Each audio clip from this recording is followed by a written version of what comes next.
आसन पदम लगावो गौरा,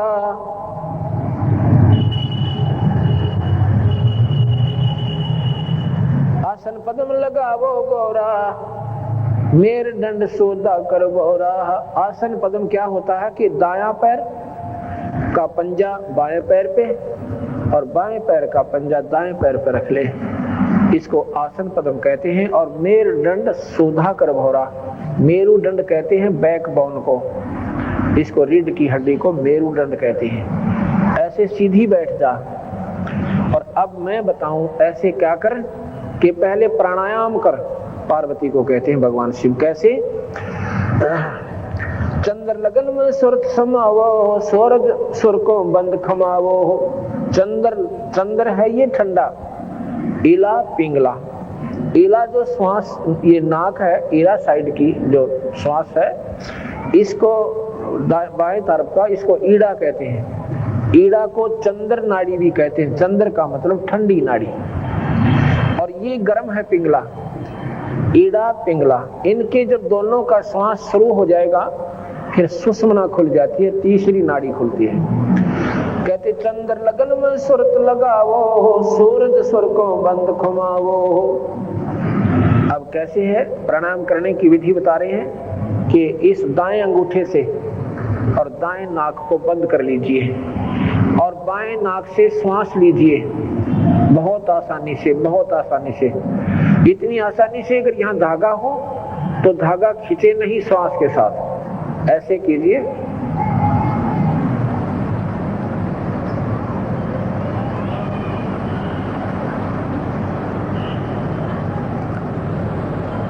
फिर दाएं अंगूठे को हटा लीजिए और बाएं सुर को बंद कर लीजिए, पहली उंगली छोड़कर दूसरी से, और वो श्वास जो अंदर जा रहा है उसको दाएं नाक से निकाल दीजिए।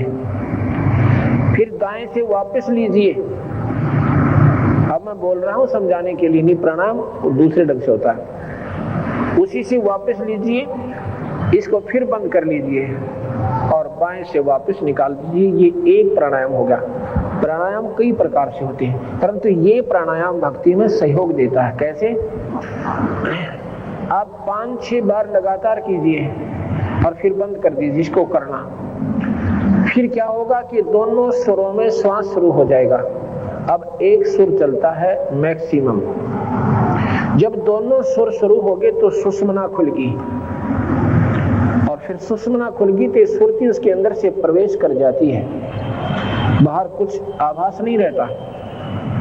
जब वो पार्वती ऐसे प्राणायाम करके और वो सुरती अंदर जाती है, फिर क्या कहते हैं भगवान? गौरी आज गणेश मनावो, किलियम किलियम ध्यान लगावो। कि यहाँ पर मूल कमल है, ये हमारे शरीर में चैनल लगे हुए हैं, चैनल जैसे टीवी में होते हैं। जो चैनल ऑन हो जाएगा, उस चैनल पर आ रहे कार्यक्रम को आप आसानी से देख सकते हो, अगर आपका टीवी ठीक है और उसमें कनेक्शन बिजली का भी ठीक है। अब ये शरीर हर इंसान का बराबर है, ना कोई मुसलमान का न्यारा है, ना कोई हिंदू का भिन्न है, ना कोई जाति मजहब से इसका संबंध है। ये मनुष्य भगवान ने ये शरीर स्त्री या पुरुष का, ये मानव शरीर कहलाता है, इसको ह्यूमन बॉडी कहते हैं। इसमें हम परमात्मा पा सकते हैं। इसी जाति या मजहब, स्त्री या पुरुष का कोई कनेक्शन, कोई संबंध नहीं है। इसमें केवल सही संत मिले और भक्ति ठीक शुरू हो जाए, ये हम मुक्ति प्राप्त कर सकते हैं। हमने न्यारे न्यारे मजहब बना लिए, ये हमारी कमजोरी रही, क्योंकि जिन संतों ने इस शरीर को खोजा नहीं, उन्होंने भिन्न न्यारे बना दिए, मत न्यारे बना दिए, ये मजहब भिन्न बना दिए। अगर हम थोड़ी सी मेहनत कर लें, जब पता चल जाएगा, मुसलमान कहते हैं हमारा अल्लाह बड़ा है, और हिंदू कहते हैं हमारा राम बड़ा है। ये हमारी भ्रमना है। वही महाराज कहते हैं गरीबदास जी, वही मोहम्मद, वही महादेव, वही आदम, वही ब्रह्मा, गरीबदास दूसरा कौन है देख आपने गरमा। जो हम ब्रह्म पढ़े हुए हैं ना, वही मोहम्मद है, वही महादेव है। मोहम्मद जो है, जो मोहम्मद साहब जिन्होंने मुसलमान धर्म चलाया, वो भगवान शिव के उपासक थे और शिव लोक से गण आए थे। मुसलमान का मतलब होता है वो पाक आत्मा, वो पवित्र आत्मा, ना मांस खावे, ना शराब पीवे, ना हुक्का पीवे, ना निंदा करे, ना चुगली करे, ना कोई गंदी दृष्टि से किसी बहन बेटी ने देखे। उसको मुसलमान कहते हैं। मुसलमान जो मांस छूहे नहीं और मांस भखे सो गोला। मुसलमान वो है जो मांस का हाथ भी ना लावे, और जो मांस खाते हैं वो मुसलमान नहीं है, वो पवित्र आत्मा नहीं है। इसका प्रमाण कहां देते हैं बंदी छोड़? कहते हैं कि तुम थोड़ी सी मेहनत करो, अपने इस घर में, इस महल में, शरीर में देखो, ये सबके चैनल लगे हुए हैं। हमारे अंदर एक मूल कमल है, रीढ़ की हड्डी, बैकबोन, इसकी अंदरली साइड में जैसे छिपकली आपने देखी होगी जो दीवारों पर चिपकी हुई चलती है, उसके नीचे का हिस्सा जो होता है, ऐसा हड्डी के बिल्कुल साथ साथ एक मांस के ऊपर एक कांचली सी ऐसी प्लास्टर सा हो रहा है, और फिर उसके बीच में एक बिल्कुल बहुत बारीक बारीक सा, जहां पर वो कमल बने हुए हैं, उनमें पार्टीशन है, उनमें नारा नारा हिस्सा बना हुआ है। 2 उंगल ऊपर रीढ़ की हड्डी जहाँ नीचे समाप्त होती है, अंदर की तरफ रीढ़ की हड्डी की चिपकी हुई 4 पंखड़ी का एक कमल जैसा आकार का एक फूल सा बना हुआ है। उसमें भगवान गणेश जी का वास है, और भगवान गणेश की पूजा मंत्र से है, वो किलियम जाप है। पार्वती को भगवान शिव ने यही नाम दिए थे, जो 5 नाम मैं अभी आपको बताता हूँ, और इनसे नाम से मुक्ति होगी। बाकी अन्य भगवान गणेश की मूर्ति बनाकर कितनी पूजा कर लो, वो कभी प्रसन्न नहीं होगा। भगवान गणेश जी के जो कमल है, वो कमल में वो खजाना गड़ा हुआ है, और ये किलियम उसकी चाबी है। वो किलियम, इस चाबी से वो चैनल ऑन हो जाएगा, और फिर भगवान गणेश के लोक में रिद्धि और सिद्धियों के भंडार भरे हुए हैं। फिर वो सुरती उनको देखेगी, वो चार्ज हो जाएगी आत्मा, और फिर भगवान गणेश के गुण उसमें आ जाएंगे, वो अपना लाभ उठाया करेगी। भगवान गणेश उन पर प्रसन्न होंगे, तब उनके काम सुनेंगे। यहाँ भगवान गणेश की कितनी बढ़िया मूर्ति बना लो और कितनी उसकी पूजा कर लो, परमात्मा वो गणेश खुश नहीं होंगे, वो प्रसन्न होंगे जब उनसे आपका संपर्क हो जाएगा, आप उस खजाने की चाबी मिल जाएगी, तब आपको लाभ होगा। क्योंकि कोई भी भगवान है, किसी भी इष्ट की आप साधना करते हो, नाम से होगी। अन्य साधनाओं से भगवान प्रसन्न नहीं होते, नहीं तो नाम दान की कोई भी महिमा नहीं होती, ना कोई जानता कि नाम भी कोई दान होता है। तो उसमें पार्वती को कहते हैं कि देखो, अब जैसे प्रणाम किया, दोनों श्वास चल पड़े, आत्मा अंदर पहुंची, सुषुम्ना के माध्यम से एक नाड़ी जाती है, वो पहले मूल कमल में खुली जाके। अब कहते हैं देखो यहाँ पर, इसमें गौरी आज गणेश मनावो, किलियम किलियम जान लगावो, प्रथम मूल कमल को जानो, चतुर पंखड़ी लाल बखानो। 4 तो पंखड़ी है, लाल रंग है, और गणेश जी वहां पर देव रूप में विद्यमान है। आप देखो उसमें, जब भगवान गणेश के ओरिजिनल दर्शन करो, मूर्ति के दर्शन से कुछ नहीं होना। आगे बताते हैं, इसके बाद पार्वती को कह रहे हैं कि देखा तूने, यहाँ पर भगवान गणेश दिखाई दे रहे हैं? अखां जी, क्योंकि वो मंत्र जो किलियम जाप दिया, उसने उसको उस चैनल को ऑन कर दिया। और पार्वती कह रही हाँ जी, अंदर जा रही है अपने शरीर में और कह रही है हाँ जी। आगे कहते हैं, दूजे स्वाद चक्र को देखो, श्वेत वर्ण रंग सर्प विवेको। उसके 2 उंगलों पर एक स्वाद चक्र है, उसकी 6 पंखड़ियां हैं, कमल के फूल जैसी उसकी आकृति है। उसमें कौन है? सावित्री और ब्रह्मा का वास है, उसका ओम मंत्र है। के स्वाद चक्र को देखो, श्वेत वर्ण रंग स्वरूप विवेको, उसका सफेद रंग है। सट पंखड़ी पीत परेवा, जहां बसत कम द्रप देवा, तावा हरा हर गुण होई, तावा नाम सुमरियो सोई। अब तुम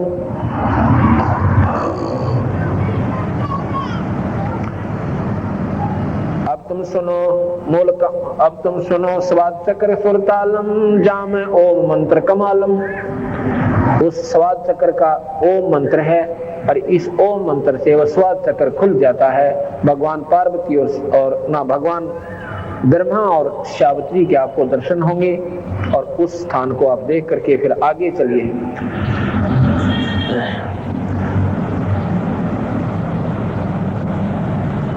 जहां पर ब्रह्मा और सावित्री बैठे हैं, जहां सट पंखड़ी राजे, ब्रह्मा सावित्री जहां साजे, ऊपर मनसा कमल मुरारी, जहां विष्णु नाथ त्रिपुरारी, जहां अष्ट पंखड़ी राजे, जहां लक्ष्मी शक्ति विराजे, तावा हरियम हरियम गाजे। उस स्वाद चक्र के ऊपर नाभि कमल आता है। नाभि कमल ये सुंडी जो होती है, इसकी बिल्कुल पीछे नाभि और रीढ़ की हड्डी के अंदर, वहां पर कहते हैं, बता रहे हैं कि भगवान विष्णु जी का वो कमल है, उसकी 8 पंखड़ियां हैं और उसका के मंत्र है हरियम, उसकी चाबी है। ये मंत्र जाप करो, ये कमल ऑन हो जाएगा, यानी ये चैनल ऑन हो जाएगा और आपने दिखाई देगा वहां पर भगवान विष्णु और लक्ष्मी। और फिर देखना ये हर मनुष्य में यही है, हर स्त्री में यही है। मानव शरीर परमात्मा पाने के लिए बहन और भाइयों के लिए भगवान ने खुली छुट्टी दे रखी, इसमें कोई स्त्री पुरुष में कोई भिन्नता नहीं है। जो चैनल हमारे लगे हुए हैं ये सब समान है, इसमें जाति और मजहब से कोई संपर्क नहीं है। तो इनको जो हम देख ले, ना तो मजहब दो बने, ना भक्ति न्यारी रहे। कोई साधना बताता है, कोई साधना बताता है। ये हमारी मनमुखी साधना है, जिन्होंने इस शरीर को ढूंढा नहीं और इस शास्त्रों को खोजा नहीं। जब ये शास्त्र और हमारे अंदर के कमल एक मिल जाएंगे तो हमारी भक्ति श्रेष्ठ है और हम अपना सही मार्ग पर चल रहे हैं। तो यहाँ पर क्या बता रहे हैं, विष्णु जी का कमल है जिसकी 8 पंखड़ियां हैं और उसका हरियम मंत्र है। उस हरियम मंत्र से वो कमल खिल जाएगा। ये कमल क्या है, जैसे आपने देखा होगा ना, ब्लेडर होता है, ब्लेडर जो बच्चे गेंद खेलते हैं, वो हवा रहित जब होता है, वायु नहीं होती तो चिपक जाता है। ऐसी वो पंखड़ियां चिपकी हुई हैं। ये जिनकी भक्ति नहीं बनी हुई, ये पंखड़ियां हर कमल की ऐसे बुसी पड़ी हैं, ऐसे चिपकी हुई है। इस नाम के जापते उनमें हवा भरी जाती है। अधिक नाम जाप करना पड़ेगा तो वो धीरे धीरे धीरे धीरे ऐसे खिल जाएंगी और बिल्कुल ऐसे कमल बन जाएगा। जब वो खिल जाएंगी तो उनके बीच में एक बहुत टिकारी सी होती है, एक सुई की नोक टिक ऐसी एक रोशनी सी निकलेगी। फिर ये आत्मा रोशनी को जल्दी कैच करती है, उस रोशनी के ऊपर इतनी ध्यान देती है कि एकदम दूरबीन सी बन जाती है और उस कमल के अंदर हो रही सब प्रक्रिया उस हंस को सामने दिखाई देती है। उस लोक में भगवान विष्णु दिखेंगे और साथ में लक्ष्मी माँ दिखेगी और फिर आपको उस नाम की कमाई से वो कमल खिल जाएगा और आपके भगवान विष्णु की प्राप्ति होगी। ऐसे तुम उस लोक में स्थायी स्थान पाओगे। उसके बाद क्या बताते हैं कि यहाँ हृदय कमल है।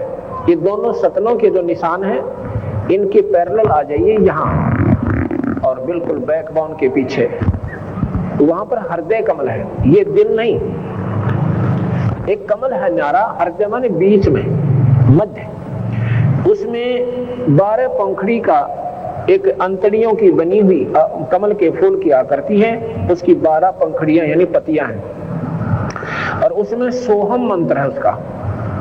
उस सोहम नाम से वो खिल जाता है और खुल जाता है, चैनल ऑन हो जाता है। भगवान शिव के लोक की पार्वती और शिव आपने दिखाई देंगे और फिर आपकी भक्ति उस लोक की प्रफुल्लित हो जाएगी। ऊपर अब सुनो, हृदय कमल कमालम जावा द्वादश दल का ख्यालम। अब तुम हृदय कमल कमालम, उस हृदय कमल को के कमाल दिखाता हूं, उसके अंदर हो रहे खेल दिखाता हूं। उसमें द्वादश दल का ख्यालम, द्वादश माने 12 कमलों का एक फूल है। जावा शिव शक्ति बिराजे सोहम नाद अनंत धुन गाजे। उसमें भगवान शिव और पार्वती, शक्ति माने माई, उसमें भगवान शिव और पार्वती यानी शक्ति रहते हैं। उनका सोहम जाप है, इस जाप से वो कमल खिल जाएगा और आपको भगवान शिव के लाभ प्राप्त होने शुरू हो जाएंगे। ऊपर सोडस कमल समूला झावा नाम श्री रंग तोला। अब देखो ये कंठ कमल है, ये कंठ है हमारा, इसके पीछे, इसके सामने और जहां पर ये रीढ़ की हड्डी बैंड होती है थोड़ी सी ऐसे ऊपर आके, वहां पर एक ऐसा चौड़ा सा स्थान है, उसमें 16 पंखड़ी का कमल है। उसमें ये शेरा वाली माया, आदि माया, अष्टंगी, आदि भवानी, ये इसका कमल है। इसका शिरियम जाप है, शिरियम, और शिरियम जाप से ये कमल, ये चैनल खुल जाता है और उस माई का जो भी वहां पर आपको दिखाई देगा वो स्वयं देखने से ही बनेगा। दो दल कमल परेखा ध्यानो, दो दल कमल परेखो ध्याना, ब्रह्मरंध्र के घाटी जाना, बंकापुर बंकी है नगरी, घाट बाट कुछ पंथ न डगरी। अब क्या बताते हैं, इसके ऊपर चलो आगे, त्रिकुटी आएगी, उसमें दो पंखड़ियों का कमल है, एक पंखड़ी सफेद है, एक काली है। यहां से ऊपर एक और नाम चलता है, उसको सत्य नाम कहते हैं। वो फिर आपको त्रिकुटी से ऊपर आगे लेके जाएगा। उसके बाद क्या है, यहां पर एक 1000 पंखड़ी का कमल है। ये जो शिखा है ना, शिखा, चोटी जिसे कहते हैं, इसके नीचे 1000 पंखड़ियों का एक कमल बना हुआ है। उसमें निरंजन भगवान रहते हैं, ज्योति निरंजन, जिसको निरंकार ईश्वर कहते हैं, जिसको प्रकाश में परमात्मा कहते हैं, जिसे ब्रह्म कहते हैं। और उनका जो, उनको प्राप्ति क्या है, उसकी विधि न्यारी है। यहाँ तक तो ये कमल इन मंत्रों से खुल जाएंगे। उसके बाद एक श्वास का सिमरन होता है, उस श्वास के सिमरन से हम उस निरंजन के लोक में पहुंचेंगे। ये यहाँ के पंतांजलि योग दर्शन, वशिष्ठ योग, इसमें केवल सहस्रार कमल तक के मार्ग तक का ही मार्गदर्शन है। अब हमारा यहाँ से मार्ग और ऊपर को शुरू होता है, क्योंकि ये ब्रह्म तक की प्राप्ति का साधन है। हमने ब्रह्म को छोड़ पार ब्रह्म, और पार ब्रह्म को छोड़ हमने पूर्ण ब्रह्म को प्राप्त करना है। आपने 3 नाम सुने होंगे, ब्रह्म सुना होगा, आपने परब्रह्म भी सुना होगा, आपने पूर्ण ब्रह्म भी सुना होगा। अब यहाँ से हमारा जो कबीर भगवान का, कबीर साहब का जो मत है, अब यहाँ से आगे शुरू होता है। पार्वती ने सहस्रार कमल तक की उपलब्धि की, इन 5 नामों का जाप किया, उनको चौथी मुक्ति प्राप्त हुई। जब तक भगवान शिव रहेंगे, पार्वती उनके साथ रहेगी, अब मरेगी नहीं। लेकिन एक समय आएगा कि भगवान शिव भी मरेंगे और पार्वती भी मरेगी। वो कब आएगा? जब कल्प का अंत होगा। गीता जी में लिखा है कि अर्जुन, जब ये कल्प अंत होगा, ना ब्रह्मा रहे, ना विष्णु रहे, ना शिव रहे, और ना इनके ये लोक रहे, ना स्वर्ग रहे, केवल उस टाइम एक ब्रह्मलोक रहेगा। ब्रह्मलोक क्या है, ये आपको थोड़ी कथा सुनाता हूं, क्योंकि हमारी जो कबीर साहब की जो प्रक्रिया, कबीर साहब के बारे में जानकारी हम क्या बताना आपको चाहते हैं, वो इस कथा के बाद शुरू होगी। जब तक हमारे आपने ये कथा याद नहीं होगी जो मैं अब सुनाने जा रहा हूं, तब तक आप ABCD कबीर साहब के बारे में नहीं जान सकते हैं। इस कथा को मैं रोजाना सुनाऊंगा 5-6 दिन, क्योंकि ये इस कथा के बिना हमारे सारे शास्त्र अधूरे हैं, इनकम्प्लीट हैं। आपने विष्णु पुराण पढ़ा हो, उसमें लिखा है कि विष्णु सर्वशक्तिमान है और विष्णु जी से ही ब्रह्मा और शिव की उत्पत्ति हुई है। अगर नहीं पढ़ा हो तो ये मेरे पास रखा है, इसको पढ़ सकते हो। अच्छा, फिर शिव पुराण में क्या लिखा है कि भगवान शिव से, ये शिव महापुराण है, भगवान शिव से ब्रह्मा और विष्णु की उत्पत्ति हुई। आप देखना मैं क्या कहना चाहूं। आपने सत्संग बहुत सुने होंगे, क्योंकि जो पुण्यात्मा है वो परमात्मा की तलाश में है और ढूंढते भी रहना चाहिए, घूमते भी रहना चाहिए। ज्ञान सब संतों के सुनने चाहिए।